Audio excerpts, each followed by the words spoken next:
O campo gravitacional foi usado para explicar a gravidade, assim como o campo elétrico vai ser usado para explicar a eletricidade. São conceitos que a física criou, entendeu? Para nós interpretarmos melhor isso. Então, é um conceito desenvolvido pela física, uma maneira de nós interpretarmos como uma coisa consegue agir sobre outra a uma certa distância. Como? Uma carga geradora, ela vai mudar o espaço circundante dela, que é o meio, a uma certa distância, criando nesse meio o quê? Um campo elétrico. Esse campo elétrico é a manifestação da presença daquela carga. Assim como a belezura da garota, né? A beleza dela é a manifestação da presença dela. Quando você vai para uma festa, por exemplo, se prepara toda, certo? Uma festa, você não quer se preparar e se ir para a festa arrasar? Hein? A menina até fala assim, estou na frente do espelho e fala assim, estou me arrasando, estou arrasando hoje, né? Aí você vai na festa e ninguém notou você, né?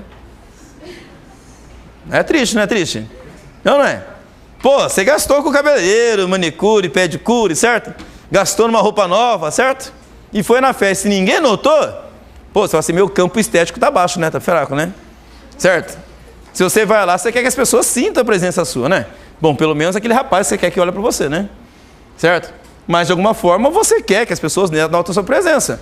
Então, o notar a presença é modificar o espaço circundante, certo?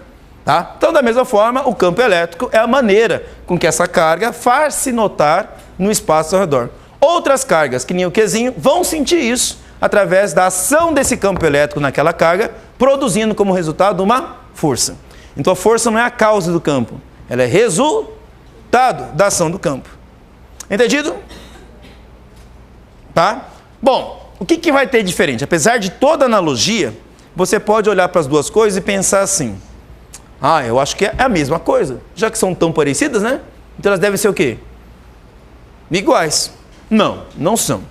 Apesar de toda a estrutura matemática ser semelhante, isto e aquilo são coisas diferentes. Mas, professor, é muito parecido. Sim, tá? É coincidência? Bom, aí é uma grande pergunta, tá? Mas como é que eu sei que elas são diferentes? Primeiro, a gravidade é só atrativa. A gravidade só atrai. Nós ainda não encontramos de maneira contundente uma gravidade repulsiva. Duas massas se repelirem, por exemplo. Breu, a gente só viu até agora que a massa ela pode atrair. Se bem que a gente pode estar enganado, mas até agora só foi encontrado isso. Gravidade atrativa. E eletricidade, ela é só atrativa? Ela é só atrativa? Não, ela também pode ser o quê? Basta eu pegar essa carga geradora aqui e trocar o sinal dela, né? Se eu colocar uma carga geradora positiva, o que essa carga positiva e outra de positiva vai fazer lá em cima?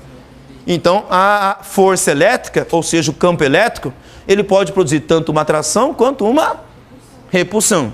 Ali não, lá só produz o quê? Então, como o resultado é diferente, aqui pode ser atrativo e repulsivo e lá só atrativo, já mostra que as duas coisas não são a mesma coisa. Mas a semelhança é tamanha entre as duas coisas, é tão parecido, que até hoje os físicos ainda têm alguma dificuldade em responder se isso é só coincidência.